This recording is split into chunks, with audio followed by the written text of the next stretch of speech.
அமெரிக்காவின் தரைவழி தாக்குதல்களை எதிர்கொண்டு அமெரிக்க படைகளையும் அதிகாரிகளையும் கொத்தாக அளிப்பதற்கு தயாராக இருக்கக்கூடிய 2.5 கோடி ஈரானியர்களும் உறுதி செய்யப்பட்ட அமெரிக்காவினுடைய தரைவழி தாக்குதல்களும் ஈரானின் மின்சக்தி மற்றும் எரிசக்தி கட்டமைப்புகள் இலக்கு வைத்து தாக்குதல்களை மேற்கொள்வதற்கு தயாராக இருப்பதாக அறிவித்திருக்கக்கூடிய அமெரிக்காவினுடைய போர் அமைச்சரும் மத்திய கிழக்கு பிராந்தியத்தில் ஏற்பட்டிருக்கக்கூடிய உச்ச பதற்றமும் இஸ்ரேலிய ஆக்கிரமிப்பு ஈரானுக்கு எதிராக வரையறுக்கப்பட்ட அணுசக்தி அணு ஆயுத தாக்குதல்களை மேற்கொள்ளப் போகின்றதா? ஈரானுக்கு எதிராக விதிக்கப்பட்டிருக்கக்கூடிய அடுத்த கட்ட பொருளாதார தடைகளும் ஆபரேஷன் எக்கனாமிக் ஃபெரியும் இஸ்ரேலிய ஆக்கிரமிப்புக்கான ஆயுதங்களை கைப்பற்றிய ஏற்றுமதிகளை கைப்பற்றிய பெல்ஜியமும் ஹங்கேரியினுடைய பிரதமரோடு மேற்கொள்ளப்பட்டிருக்கக்கூடிய கலந்துரையாடல்களும் லெபனான் ஜனாதிபதி ஜோசப் அவுனுக்கும் நெட்டன்யாஹுவுக்கும் இடையில் நடைபெறப் போகும் தொலைபேசி கலந்துரையாடல்களும் அடுத்த கட்ட நகர்வுகளும் ஈராக்கிய பிரதமரை தெரிவு செய்வதில் ஏற்பட்டிருக்கக்கூடிய சிக்கல்களும் வருகின்ற சனிக்கிழமை நடைபெறப் போகும் மிக முக்கியமான ஒன்று கூடலும்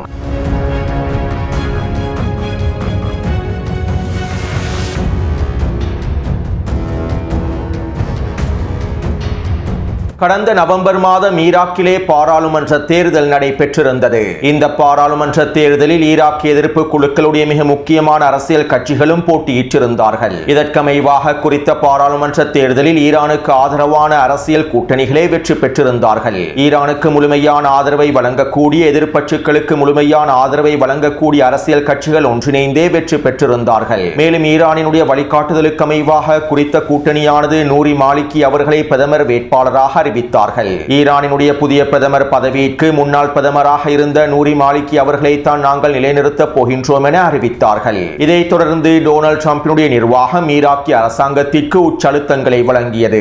நூரி மாலிகி ஈரானின் மிக முக்கியமான ஆதரவாளராக இருக்கின்றார். மேலும் கடுமையான நிலைப்பாடுகளை கொண்டிருக்கக்கூடியவர். இவர் பிரதமர் பதவியில் அமர்த்தப்பட்டால் ஈராக்கிய எதிர்ப்பு குழுக்களுக்கு முழுமையான ஆதரவு கிடைக்க பெற்றுவிடும். ஈராக்கிய அரசாங்கம் ஈரானுக்கு ஆதரவான பலம் பொருந்திய அரசாங்கமாக மாறிவிடும். எனவே நூரி மாலிகி அவர்கள் பிரதமர் பதவியில் அமர்த்தப்படக்கூடாது என டொனால்ட் ட்ரம்பினுடைய நிர்வாகம் உச்சக்கட்ட அழுத்தங்களை வழங்கியிருந்தது. நூரி மாலிகி பிரதமராக தெரிவு செய்யப்பட்டால் ஈராக்குக்கு எதிரான உச்ச பொருளாதார தடைகளை விதிப்பதாகவும் அமெரிக்கா அறிவித்திருந்தது. அது மட்டுமல்லாமல் ஈராக்குடனான பல வர்த்தக தொடர்புகளையும் அமெரிக்கா துண்டித்தது. ஈராக்கின் தற்போதைய பிரதமராக இருக்கக்கூடிய ஷியால் சூதானி அவர்களையே மீண்டும் தெரிவு செய்யுமாறும் அமெரிக்கா உச்சக்கட்ட அழுத்தங்களை வழங்கியிருந்தது. மேலும் நூரி மாலிகியை பிரதமர் வேட்பாளர் பட்டியலில் இருந்து முழுமையாக நீக்கிவிடுமாறும் அமெரிக்கா உச்சழுத்தங்களை வழங்கியது. அத்தோடு ஈரானுக்கு எதிரான போர் ஆரம்பிக்கப்படுவதற்கு முன்பு நூரி மாலிகி ஈராக்கின் பிரதமராக தெரிவு செய்யப்பட்டுவிடக் கூடாது, பதவியேற்றுவிடக் கூடாது என்பதற்காக அமெரிக்கா குர்திஷ் கட்சிகளை பயன்படுத்தி ஈராக்கிய ஜனாதிபதியினுடைய தெரிவையும் பிற்படுத்தியது. அதாவது பாராளுமன்ற தேர்தல் நடைபெற்றதற்கு பின்பு ஈராக்கிய பாராளுமன்றத்தில் ஜனாதிபதி தெரிவு செய்யப்பட வேண்டும். பாராளுமன்றத்தில் நடைபெறக்கூடிய வாக்கெடுப்பின் மூலமாகவே ஜனாதிபதி தெரிவு செய்யப்படுவார். மேலும் ஈராக்கினுடைய ஜனாதிபதி அதிகாரமற்றவராகவே இருப்பார். பிரதமர் ஆட்சிதான் ஈராக்கில் நடைபெறுகின்றது. இருப்பினும் பாராளுமன்றத்தில் ஜனாதிபதி தெரிவு செய்யப்பட்டு அறிவிக்கப்பட்டதற்கு பின்பே புதிய பிரதமருக்கு பதவியேற்க முடியும். எனவே ஈரானுக்கு எதிரான போர் ஆரம்பிக்கப்படுவதற்கு முன்பு நூரி மாலிகி பிரதமர் பதவியில் அமர்ந்துவிடக் கூடாது என்பதற்காக குர்திஷ் கட்சிகளை பயன்படுத்தி ஜனாதிபதி வேட்பாளரில் இழுத்தடிப்பு நடவடிக்கைகளை மேற்கொண்டார்கள். ஈராக்கிய அரசியலமைப்பு சட்ட திட்டங்களுக்கு அமைவாக ஈராக்கினுடைய ஜனாதிபதியாக குர்திஷ் இனத்தை சேர்ந்த குர்திஷ் கட்சியை சேர்ந்த ஒருவரை நியமிக்கப்பட வேண்டும். எனவே பாராளுமன்றத்தில் இதற்கான வாக்கெடுப்புகளில் இருந்து குர்திஷ் கட்சிகள் பின்வாங்கியிருந்தன. அமெரிக்காவினுடைய வழிகாட்டுதலுக்கு அமைவாகவே அவர்கள் பின்வாங்கியிருந்தார்கள். இதனாலேயே ஈராக்கினுடைய புதிய பிரதமரை அறிவிப்பதில் தாமதமும் ஏற்பட்டிருந்தது. பிரதமர் பதவி ஏற்பதிலும் தாமதம் ஏற்பட்டிருந்தது. இப்படியான நிலைமையில் கடந்த 3 தினங்களுக்கு முன்பு ஈராக்கிய பாராளுமன்றத்தில் ஜனாதிபதி தெரிவுக்கான வாக்கெடுப்புகள் நடைபெற்றிருந்தன. மேலும் இந்த வாக்கெடுப்பின் மூலமாக ஈராக்கினுடைய புதிய ஜனாதிபதியாக நிசார் அமீதி அவர்கள் தெரிவு செய்யப்பட்டுள்ளார். அத்தோடு இவ்வாறு ஜனாதிபதி தெரிவு செய்யப்பட்டு 15 நாட்களுக்குள் ஈராக்கினுடைய புதிய பிரதமர் அறிவிக்கப்பட வேண்டும். பாராளுமன்ற தேர்தலில் வெற்றி பெற்றிருக்கக்கூடிய கூட்டணி கட்சிகள் ஒன்றிணைந்தே புதிய பிரதமரை தெரிவு செய்ய வேண்டும். அத்தோடு அமெரிக்காவின் உச்சழுத்தங்களின் விளைவாக சில கூட்டணி கட்சிகள் பிரதமர் பதவியில் நூரி மாலிகியை அமர்த்துவதற்கு விருப்பத்தினை மறுத்துள்ளார்கள். ஈராக்கினுடைய தற்போதைய பொருளாதார நெருக்கடிகளுக்கு மத்தியில் நூரி மாலிகி பதவியேற்றால் அமெரிக்கா உச்ச பொருளாதார தடைகளை விதித்து ஈராக்கினுடைய பொருளாதாரம் சிதைக்கப்படும் என்கின்ற நோக்கத்தின் அடிப்படையிலேயே சில கூட்டணி கட்சிகள் கட்சிகள் பின்வாங்கியிருந்தார்கள். இதனால் பிரதமர் பதவியில் நூரி மாலிகியை தெரிவு செய்வதில் சில சிக்கல்கள் ஏற்பட்டிருப்பதாக தெரிவிக்கப்படுகின்றது. அதே நேரம் பிரதமர் வேட்பாளர் பட்டியலில் இருந்து நூரி மாலிகி அவர்கள் பின்வாங்கவில்லை. ஈரானினுடைய வழிகாட்டுதலுக்கு அமைவாக நூரி மாலிகி தெரிவு செய்யப்படுவார் என்றும், இல்லாவிட்டால் நூரி மாலிகி அவர்களுக்கு அடுத்தபடியாக இருக்கக்கூடிய பாசிம் அல் பத்ரி அவர்கள் தெரிவு செய்யப்படுவார் என்றும் எதிர்பார்க்கப்படுகின்றது. வருகின்ற சனிக்கிழமை பிரதமரை தெரிவு செய்வதற்கான மிக முக்கியமான ஒன்று கூடல் நடைபெறப் போகின்றது. இந்த கூட்டணி கட்சியில் இருக்கக்கூடிய 12 தலைவர்களுக்கும் 12 வாக்குகள் வழங்கப்படும். மேலும் இந்த 12 வாக்குகளில் 8 வாக்குகளை பெறக்கூடியவரை பிரதமர் பதவியில் அமர்த்தப்படுவார். மேலும் இந்த போட்டியில் ஷியா அல் சூதானி அவர்களும் நூரி மாலிகி அவர்களும் பாசிம் அல் பத்ரி அவர்களுமே இருக்கின்றார்கள். மேலும் இந்த வாக்கெடுப்பிலே ஷியா அல் சூதானி அவர்கள் தோற்கடிக்கப்பட்டால் நூரி மாலிகி அவர்கள் பாசிம் அல் பத்ரி அவர்களுக்கு விற்றுக் கொடுப்பதாகவும் தெரிவிக்கப்படுகின்றது. எனவே இதற்கமைவாகவே தற்போது ஈராக்கிய அரசியல் களத்தில் பேச்சுவார்த்தைகள் வீரியமடைந்து செல்கின்றன.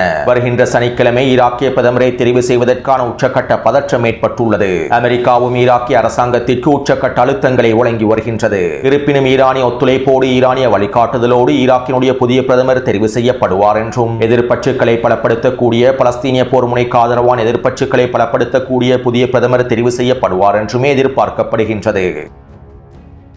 அடுத்து சர்வதேச நாணய நிதியம் லெபனானுக்கான $1 பில்லியன் கடனுதவியை வழங்குவதற்கு தயாராக இருப்பதாக அறிவித்துள்ளது. லெபனானுக்கும் இஸ்ரேலுக்கும் இடையிலான நேரடியான பேச்சுவார்த்தைகள் ஆரம்பிக்கப்பட்டதற்கு பின்பே சர்வதேச நாணய நிதியமும் லெபனானுக்கான இந்த கடன் தொகையை வழங்குவதற்கு அனுமதியை வழங்கியுள்ளது. பொருளாதார நெருக்கடிகளுக்குள் சிக்கிக் கொண்டிருக்கக்கூடிய லெபனானுக்கு IMF ஆனது இந்த $1 பில்லியன் வழங்குவது மாத்திரமல்லாமல் இதற்காக விதிக்கப்பட்டிருக்கக்கூடிய நிபந்தனைகளில் லெபனானுக்கும் இஸ்ரேலுக்கும் இடையிலான இயல்பாக்கமும் உள்ளடங்கப்பட்டுள்ளது. ஹிஸ்புல்லா இராணுவத்தினையும் ஏனைய எதிர்ப்பு குழுக்களை முழுமையாக நிராயுத பாணியாக்குவதையும் IMF-இனுடைய நிபந்தனைகள் உள்ளடக்குகின்றன. நேரடியாக அல்லாமல் மறைமுகமாக IMF ஆனது இந்த நிபந்தனைகளை லெபனானுக்கு விதித்திருப்பதாக தெரிவிக்கப்படுகின்றது. அத்தோடு லெபனானினுடைய பொருளாதாரத்திற்கு தேவையான $1 பில்லியன் வழங்குவதற்கு தயாராக இருப்பதாக சவுதி அரேபியாவும் அறிவித்துள்ளது. ஹிஸ்புல்லா இராணுவத்தினை முழுமையாக நிராயுத பாணியாக்குவதற்கான வேலை திட்டங்களை லெபனானிய அரசாங்கம் மேற்கொள்வதன் மூலமாகவே சவுதி அரேபியாவிடமிருந்து $3 பில்லியன் பெற்றுக் கொள்ள முடியும் என்றும் தெரிவிக்கப்படுகின்றது. அதாவது லெபனானிய அரசாங்கம் சவுதி அரேபியாவினுடைய தலைமைக்கு கீழால் அமெரிக்காவினுடைய இஸ்ரேலிய ஆக்கிரமிப்பினுடைய முழுமையான அடிமையாக மாறி வருகின்றது. அதே நேரம் ஹிஸ்புல்லா இராணுவத்தினரும் தொடர்ச்சியான அழுத்தங்களை வழங்கி வருகின்றார்கள். லெபனானிய அரசாங்கம் இந்த நிலைப்பாடுகளுக்கான விளைவுகளை நேரடியாக சந்திக்கும் என்றும் ஹிஸ்புல்லாவினுடைய தலைவர்கள் தெரிவித்துள்ளார்கள். அத்தோடு 34 வருடங்களுக்கு பின்பு நெட்டன்யாகவும் லெபனானிய ஜனாதிபதியும் ஒன்றிணைந்து பேச்சுவார்த்தைகளை மேற்கொள்வார்கள் என டொனால்ட் ட்ரம்பும் சமூக ஊடக வலைத்தளத்தில் பதிவிட்டிருந்தார். லெபனான் மற்றும் இஸ்ரேலிய ஆக்கிரமிப்பின் தலைமைகள் நேரடியாக பேச்சுவார்த்தைகளில் பங்கேற்க வேண்டும் என தெரிவிக்கப்படுகின்றது. வெளியுறவுத்துறை அமைச்சர் மார்க்கோ ரூபியோவினுடைய தலைமையிலேயே இந்த வேலை திட்டங்கள் முன்னெடுக்கப்பட்டுள்ளன. இதற்கமைவாக லெபனானினுடைய ஜனாதிபதி ஜோசப் பவுனுக்கும் நெட்டன்யாகுவுக்கும் இடையிலான தொலைபேசி உரையாடல் ஒன்று இன்றிரவு நடைபெறப் போகின்றது. லெபனானினுடைய பாராளுமன்ற சபாநாயகர் நஹ்பி பெர்ரி அவர்கள் இந்த தொலைபேசி உரையாடலை மேற்கொள்ள வேண்டாம் என லெபனானினுடைய ஜனாதிபதி ஜோசப் பவுனுக்கு எச்சரிக்கைகளை வெளியிட்டிருந்தார். இதன் விளைவாக ஜோசப் பவுன் தற்போது நெட்டன்யாகுவோடு தொலைபேசியில் உரையாடுவதற்கு பின்வாங்குவதாகவும் தகவல்கள் வெளியாகியுள்ளன. லெபனானுக்கும் இஸ்ரேலுக்கும் இடையில் யுத்த நிறுத்தத்தை ஏற்படுத்த வேண்டுமாக இருந்தால் லெபனானிய ஜனாதிபதியும் நெட்டன்யாகுவும் தொலைபேசியில் உரையாட வேண்டும் என்கின்ற நிபந்தனைகளும் முன்வைக்கப்பட்டிருப்பதாக தெரிவிக்கப்படுகின்றது. இதனால் பெரும்பாலும் லெபனானிய ஜனாதிபதியும் நெட்டன்யாகுவும் தொலைபேசியில் உரையாடுவதற்கான வாய்ப்புகள் அதிகமாக இருக்கின்றன. ஈரானுக்கு எதிரான போரிலே நாங்கள் நேரடியாக களமிறங்க மாட்டோம் என பிரித்தானியாவினுடைய பிரதமர் தொடர்ச்சியான கருத்துக்களை வெளியிட்டு வந்தாலும் இஸ்ரேலிய ஆக்கிரமிப்புக்கான முழுமையான உதவிகளையும் ஆதரவுகளையும் பிரித்தானியா தொடர்ச்சியாக வழங்கி வருகின்றது. இதற்கமைவாக இஸ்ரேலிய ஆக்கிரமிப்புக்கு தேவையான தொடர்ச்சியான ஆயுத பரிமாற்றமும் பிரித்தானியாவுக்கும் இஸ்ரேலிய ஆக்கிரமிப்புக்கும் இடையிலே நடைபெற்று வருகின்றன. இதன் ஒரு பகுதியாக பிரித்தானியாவிலிருந்து இஸ்ரேலிய ஆக்கிரமிப்புக்கு தேவையான இராணுவ தளவாடங்களை இராணுவ உபகரணங்களை உள்ளடக்கியிருக்கக்கூடிய மிக முக்கியமான 2 சரக்குகள் பெல்ஜியத்தில் வைத்து கைப்பற்றப்பட்டுள்ளது. பிரித்தானியாவிலிருந்து இஸ்ரேலிய ஆக்கிரமிப்புக்கு அனுப்பி வைக்கப்பட்டுள்ளது. பெல்ஜியம் வழியாக பிரித்தானியாவிலிருந்து இஸ்ரேலிய ஆக்கிரமிப்புக்கு கொண்டு செல்லப்பட்ட இந்த சரக்குகளையே கைப்பற்றியுள்ளது. இஸ்ரேலுக்கான ஆயுதங்களை ஏற்றிச் செல்லக்கூடிய விமானங்கள் தங்களுடைய நாடுகளில் நிலைநிறுத்தப்படுவதனை நாங்கள் முற்றாக தடை செய்துள்ளோம் என பெல்ஜியம் அறிவித்திருந்தது. இதற்கமைவாகவே தற்போது பெல்ஜியம் அரசாங்கத்தினால் இஸ்ரேலிய ஆக்கிரமிப்புக்கான இந்த ஆயுதங்கள் முழுமையாக கைப்பற்றப்பட்டுள்ளன. மேலும் கைப்பற்றப்பட்டிருக்கக்கூடிய இந்த 2 சரக்குகளிலே லேசர் அமைப்புகள், லேசர் ஆயுதங்கள், இஸ்ரேலிய போர் விமானங்களுக்கு தேவையான உதிரி பாகங்கள், வான்வழி தாக்குதல்களை மேற்கொள்வதற்கு தேவையான குண்டுகள் என்பன உள்ளடங்கி இருப்பதாக தெரிவிக்கப்படுகின்றது. மேலும் குறித்த ஆயுதங்கள் தொடர்பாக பெல்ஜியம் அரசாங்கம் குற்றவியல் விசாரணைகளை ஆரம்பித்திருப்பதாகவும் தெரிவிக்கப்படுகின்றது.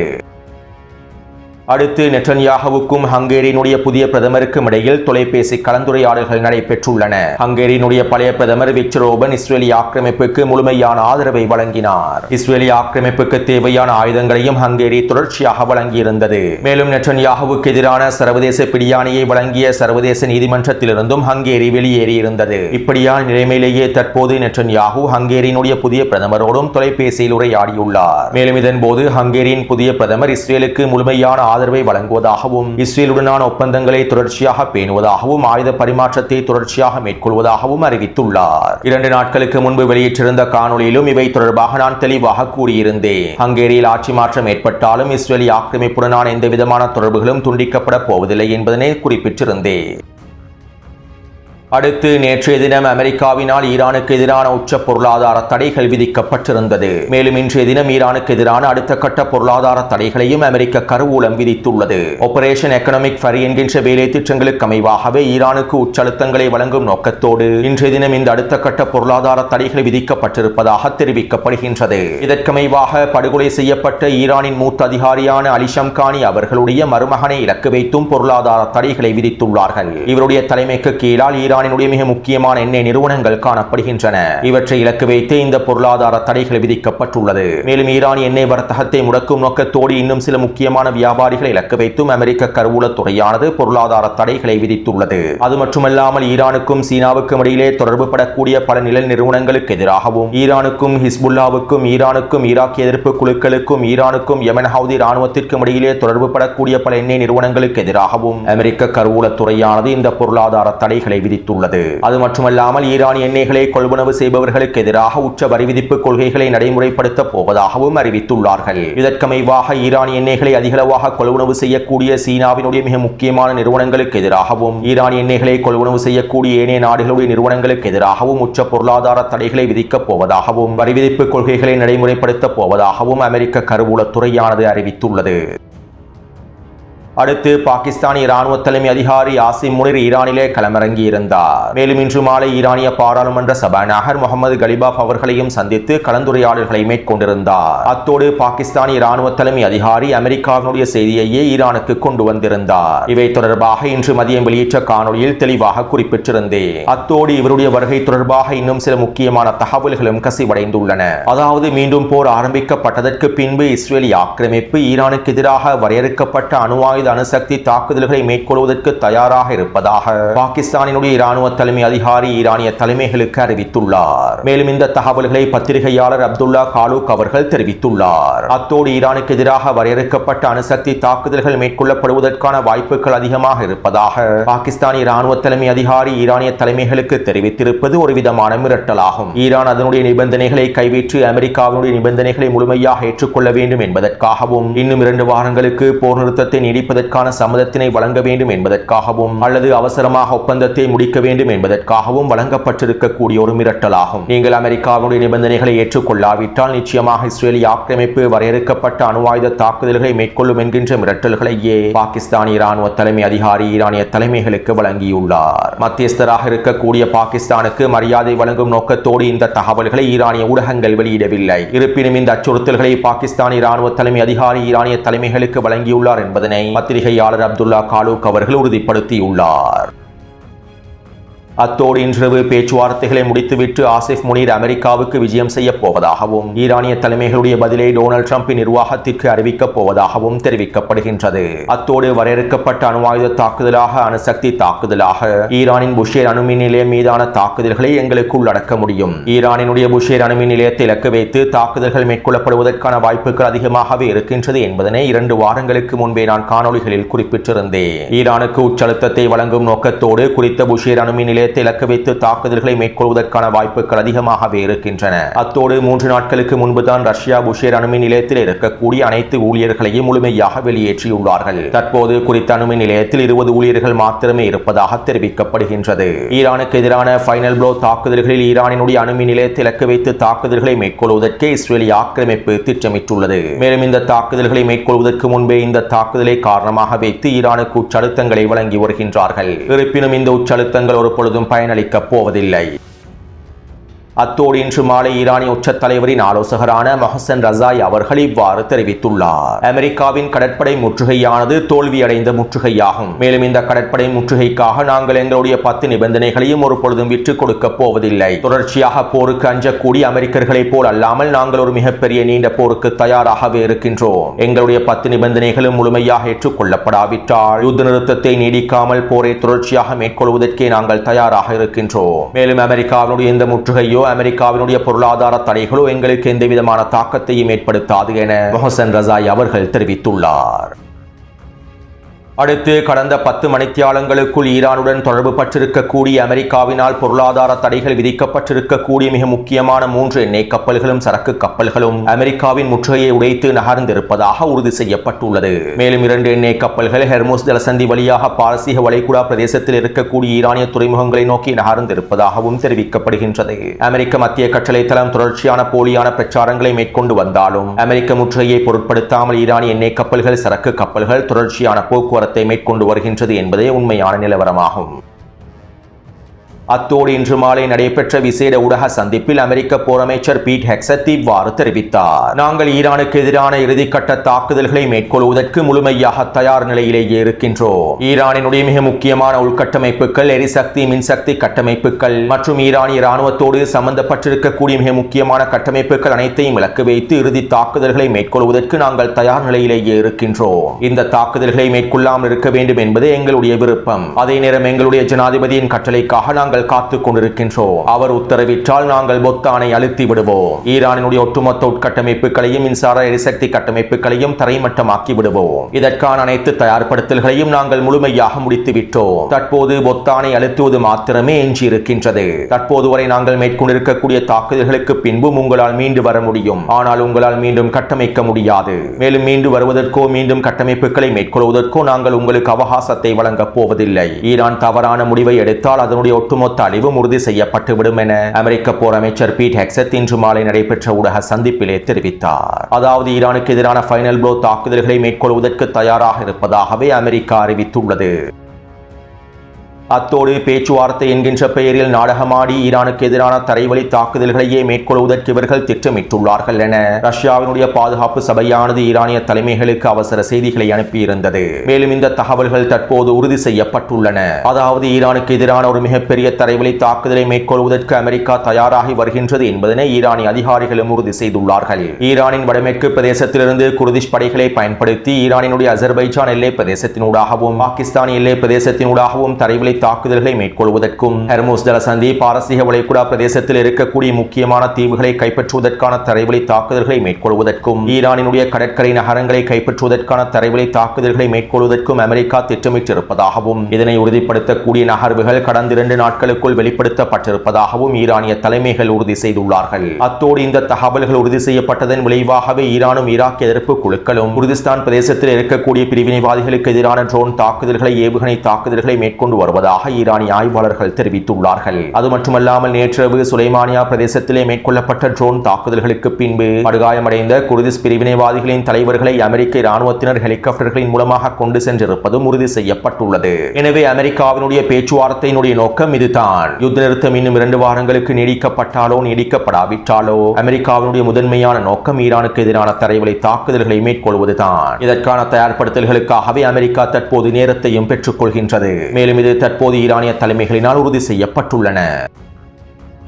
அத்தோடு அமெரிக்காவினுடைய தரைவழி தாக்குதல்களை முறியடிப்பதற்கு அமெரிக்க படைகளுக்கு எதிராக போராடுவதற்கு ஈரானின் ஜன்ஃபதா அணிதிரட்டல் படை பிரிவிலே 2.5 கோடி ஈரானியர்கள் இணைந்து கொண்டுள்ளார்கள். நாங்கள் அமெரிக்காவுக்கு எதிரான போரிலே நேரடியாக களமிறங்குகின்றோம் என 2.5 கோடி ஈரானிய மக்கள் தன்னார்வமாக இணைந்து கொண்டுள்ளார்கள். ஏற்கனவே ஈரானுக்குள் 2 கோடி பசிஜ் படை பிரிவுகள் போராளிகள் காணப்படுகின்றார்கள். இதற்கு மேலதிகமாகவே தற்போது 2.5 கோடி ஈரானிய மக்களும் இளைஞர்களும் அமெரிக்காவுக்கு எதிரான தரைவழி தாக்குதல்களில் களமிறங்குவதற்கு தன்னார்வமாக இணைந்து கொண்டுள்ளார்கள். அது மட்டுமல்லாமல் ஈரான் இவர்களுக்கு தேவையான ஆயுதங்களையும் தொடர்ச்சியாக பரிமாற்றம் செய்து வருவதாகவும் தெரிவிக்கப்படுகின்றது. மேலும் அமெரிக்காவின் தரைவழி தாக்குதல்களை முறியடிப்பதற்கு கடந்த மாதமே ஈரான் பல வேலை திட்டங்களை மும்முரமாக மேற்கொண்டிருந்தது.